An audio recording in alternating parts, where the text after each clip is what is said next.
വാവ്, കുറച്ച് ക്യൂട്ട് ഫ്രിഡ്ജിൽ ഒട്ടിക്കാൻ പറ്റുന്ന മാഗ്നറ്റ്സ് ആണ്.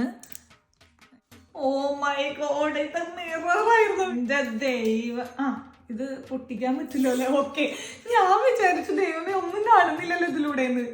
ഇതിലൊരു ഫിലിം പോലെ വരുന്നുണ്ട്. വാവ്, നല്ല ക്ലിയർ ആണ്, എനിക്ക് ഇഷ്ടപ്പെട്ടു. ബാത്റൂമിൽ സ്റ്റിക്ക് ചെയ്യാൻ വേണ്ടിയിട്ടാണ്. വളരെ ലൈറ്റ് വെയിറ്റ് ആണ്, നമുക്ക് ഡ്രില്ലൊന്നും ചെയ്യേണ്ടത്. ഇത് മറ്റേ ഡബിൾ സൈഡ് ടേപ്പ് മതിയാവും, അത്രയ്ക്ക് ലൈറ്റ് വെയിറ്റ്. ഇത് വൈറ്റ്നർ ആണ്, കറക്ഷൻ ഫ്ലൂയിഡ്, ഒരു സിമ്പിൾ സാധാ വൈറ്റ്നർ. ഇത് ഫേഷ്യൽ ടവലാണ്. വേണമെങ്കിൽ നമുക്ക് ഫേസ് ഒന്ന് സ്റ്റീം ചെയ്യണമെന്നുണ്ടെങ്കിൽ സ്റ്റീമർ ഒന്നും എടുക്കേണ്ട ആവശ്യമില്ല. ഇത് നല്ല ചൂട് വെള്ളത്തിലൊന്ന് ഡിപ്പ് ചെയ്ത് പിഴിഞ്ഞ് നമ്മുടെ ഫേസിൽ ഇങ്ങനെ ഇട്ടാൽ മതി. അപ്പൊ സ്റ്റീം ചെയ്യുന്നതിൻ്റെതായ എല്ലാ ഗുണങ്ങളും കിട്ടും. അപ്പൊ ഇത് ഒരു ഫേഷ്യൽ ടവലാണ്. അയ്യോ, അപ്പോഴേക്കും എന്റെ ലിപ്സ്റ്റിക് ആയി.